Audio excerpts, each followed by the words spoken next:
treatment of persons with disabilities. Absolutely. I think we have our guest already. Right, right. You know, now that we've taken a bite at that subject, you know, at least, you know, bantering on it, let's hear from an expert. She's joining us from our Abuja studio, an occupational therapist, executive director, Willing Health Advocacy and Training Support. Victoria Amu, thanks for joining us on the program. And Adebola Daniel's experience has opened up wider issues, including the non-implementation of crucial portions of Nigeria's Disability Act. And so let's start off that way. What is your assessment of the situation, and where do we go from here? Thank you for having me. I'm so happy that Adebola managed to open up the discussions for persons with disability. It's truly a problem in this country because there's so much lack of awareness. One, probably because people do not understand what disability is all about. People with disabilities are persons who have long-term physical, mental, intellectual, or social impairment. But people do not have the base understanding of what persons with disability is. And what they ascribe as persons with disability is when they see somebody on a wheelchair, the person cannot walk, or they find somebody on crutches, the person cannot use their limbs to walk, or the person is on the floor and begging for money, then they say, oh, that's a disabled person. But disability stems across the spectrum. Why I'm truly excited about this new wake-up call for Nigeria is that it helps government understand that there are about 50% of its populations are persons with disability. Whether we like to actually come alive to it or not. And because they are 50% of the population, that means they vote and they get vote. They should be voted for, but that doesn't happen. But because people are not aware and government does not still understand that persons with disability are a huge part of this thing, you now start to want to help break down the awareness. Who are these persons that are with disability? You have persons with visual impairment. Those are the persons in these categories of persons with disability. Persons with hearing impairment, persons with mood disorders, children with autism. You have persons with orthopedic impairment.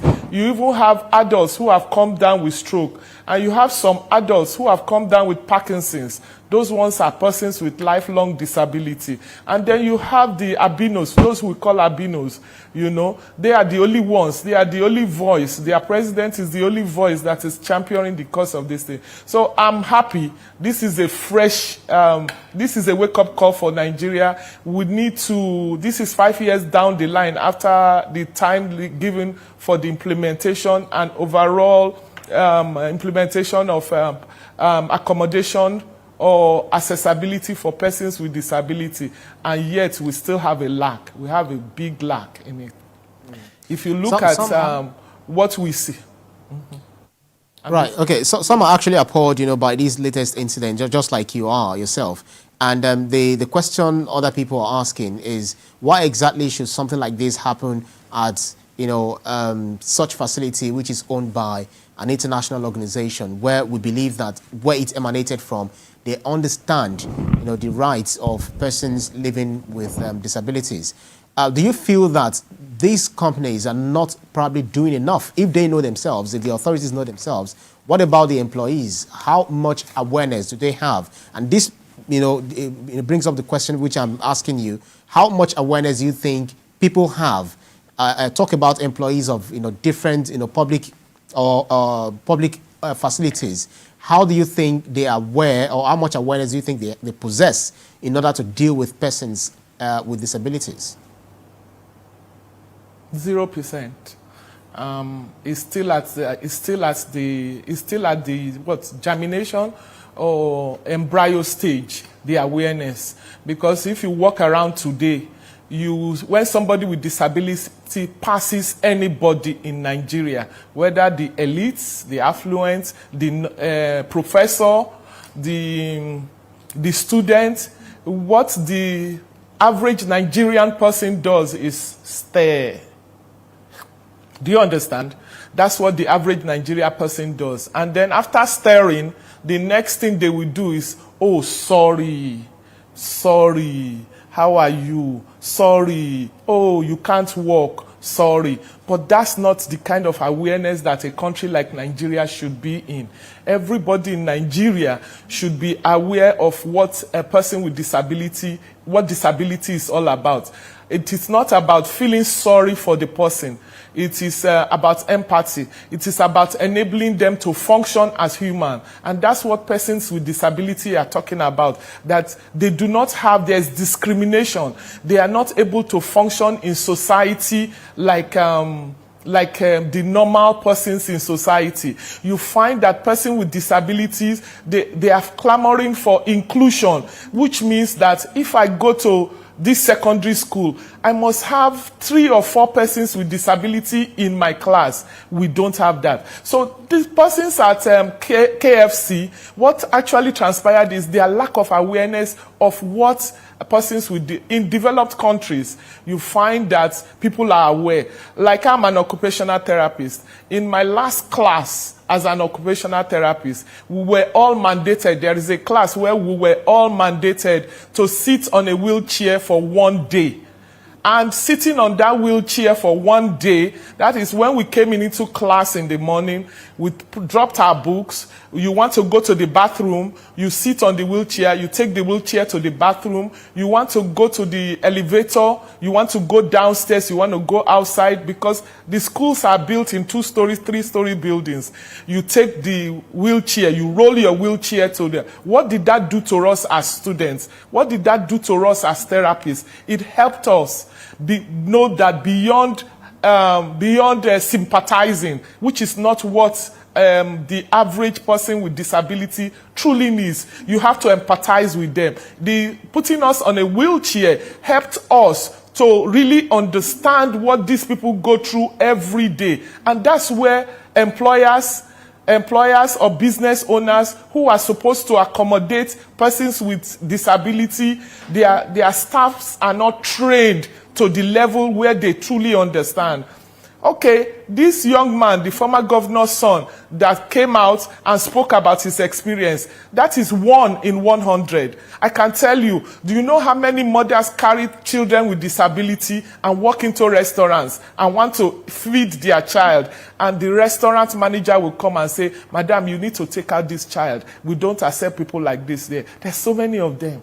And what I think the Commission for Persons with Disability is not doing is not having enough lawyers because of money to be able to bring out class action suits. You need persons who have experienced this kind of discrimination to actually sue the establishment. So KFC has not been able to, KFC and so many other places. When we start to talk about KFC, we are only taking, it's an icing, it's just a singular person.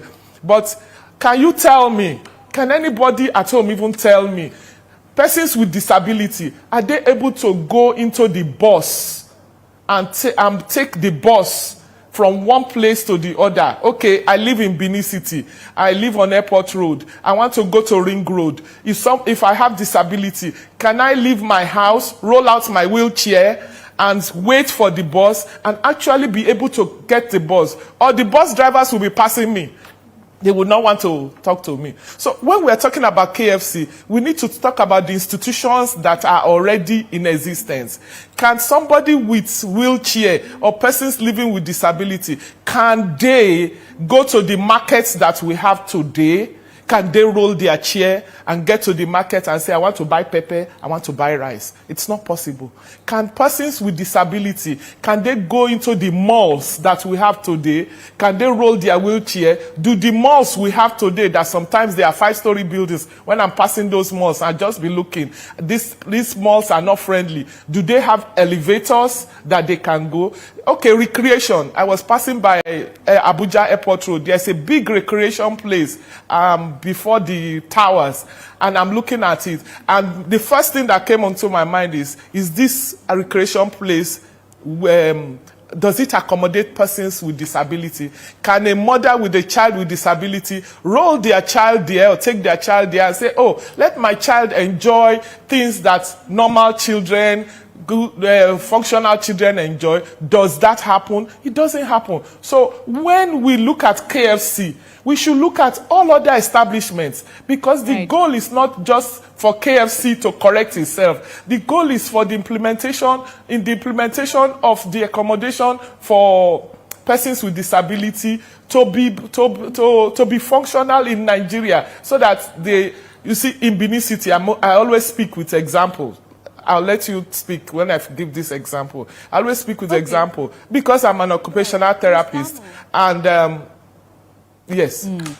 Yeah, yes. I just wanted to, chip this in, so you can, help to build up on this point. And that is when reviewing the reactions to Mr. Daniel's complaints online, there was, a chunk of reviews or reactions that said, perhaps could it be that the reason why the federal government, even the state government, could it be that the reason why they swung into action so soon is because he's a person of considerable means and exposure, and him, on account of that, knowing how to vent, speaking out, because on a daily, as you have said, many of these persons with disabilities experience all sorts by people who don't know, out of ignorance, or even just by negligence on the part of various public buildings managers and all of that. But help us speak to the issue of how it is important, knowing that there is a law backing all that you have said. There is a law in Lagos State since 2011. There is a law in the federal government, even though there is a moratorium on the implementation. On the need, help us speak to the need for these persons to also come out and speak, depending, no matter what your status in life may be. Nigeria is a country with very low awareness of disability, and persons are not alive to the fact that you could be hale and healthy today, and you step out of your house and a vehicle just comes and knocks you down and you lose all your limbs. So when that happens, they say it's Christ, it's God's will, it's that. But your question was why can you repeat it, please? Right, talking about the need for persons living with disabilities where they experience discrimination, them needing to also speak up. Do you get a feeling that there is also the need for them to also increase, the tempo, so that Nigerians can, get a bit more feel about their experiences? Yes, very, very nice for them to speak up. But because, based on what I said the first time, because Nigeria is a country where there's no awareness and people see disability as stigmatization, and a man who becomes disabled, who loses his limbs, or a child who has visual impairment, the parents already are stigmatized by family members. So who is going to speak up? A child that has visual impairment or hearing impairment or cognitive impairment does not start school at 7 years old. Only the mother struggles to get the child to 10 years old, 15 years old. That's when they start primary one. And that's the real life thing of persons with disability. And you want them to speak. Where are they going to speak? You also have governments, a part of the act insists that government establishments are supposed to hire 5 or 10% of his staff, 3 or 5 or 10% of his staff that are persons with disability. You don't find that. Because you don't find that, you don't also find persons with disability in positions of authority. Have you seen any state that parades 2 persons with disability as his commissioner? You can't find.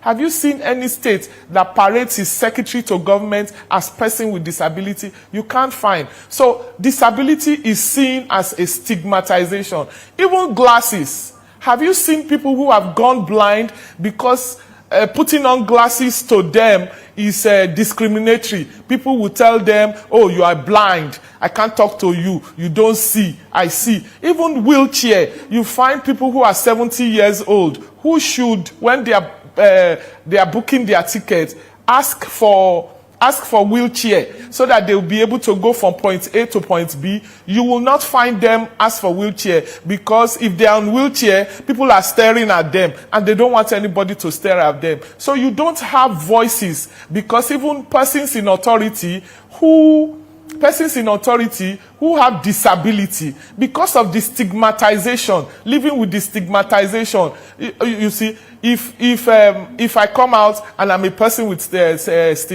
disability and I start to say, no, you haven't given us this, government should do this, government should do that, my family member will come and say, why did you go on television? Why should you go and tell people, they know that you are not well now, but why are you being the spokesperson? But this young man that came out is because he has soared above all those stigmatization and all those things. He has soared above it. He has been able to, over the years, been able to build his own personality. He's been able to build his own self-esteem. I'm sure he's married, because most people with most persons living with disability, the first thing that becomes a challenge for them is that they can't find the right spouse. You know, so, but for them, for me as an occupational therapist, in order for them to function well, they need to live their life like normal persons. They need to go to school, get out of school, get married, have their own children. And when they have their own children now stem as their support system. You know, so this young man that came out is because he has soared above all those stigmatization that has held persons with disability down. So we need more people to come out. We need more people to speak for persons with disability. But what you see is regular people who want to speak for persons with disability, and then the people who don't want the persons with disability to go get a headway will now say, why will this normal person be speaking for persons with disability? Where are persons with disability? But persons with disabilities, some of them do not have the ability or the capacity to be able to run this thing. So we need to see more of the young man coming out. That's right. So Adebola Daniel is just one of the victims, which you've also mentioned, and then KFC, which is in the eye of the storm, is also one of the organizations found wanting in not respecting the rights of persons with disabilities. But then the company in the eye of the storm had already issued a letter of apology, a statement of apology. Do you feel this is enough? And what do you think the Nigerian authorities should do in meting out punitive measures on anyone found wanting? I don't think the letter of apology is enough. Because as Nigerians, we are used to, you hurt somebody, and the person is in pain, and you feel that the best thing you can do is say sorry, and that thing will disappear. So that's our ideology as Nigerians. Instead of you to build yourself to the stage where you do not hurt, you do not do things that will hurt, you train your staff properly so that your staff, because your staff is the customer relations that this person see, you don't do that. If you start taking apologies from organizations or from persons like KFC, you will have a problem, because we will not face what the issues are. And what are the issues for persons with disability? Is the environmental barrier.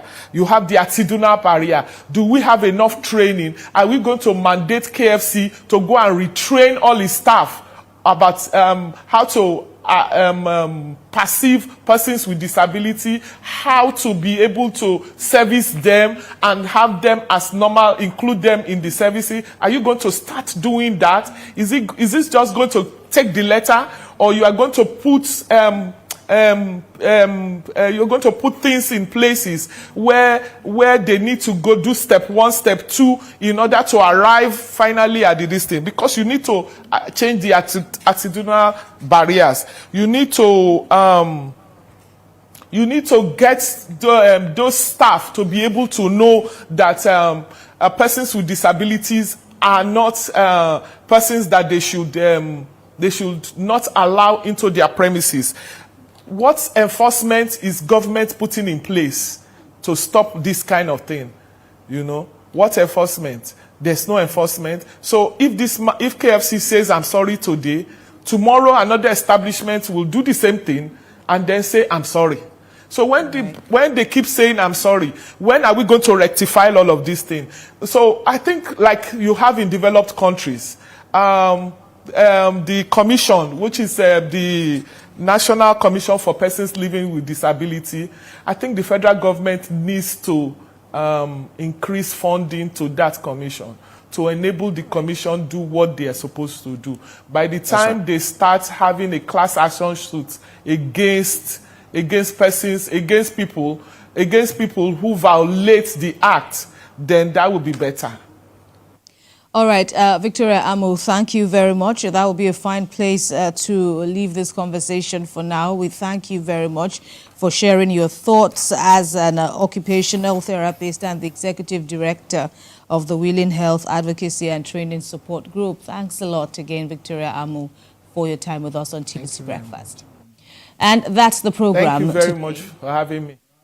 Right, we must tell you, as usual, while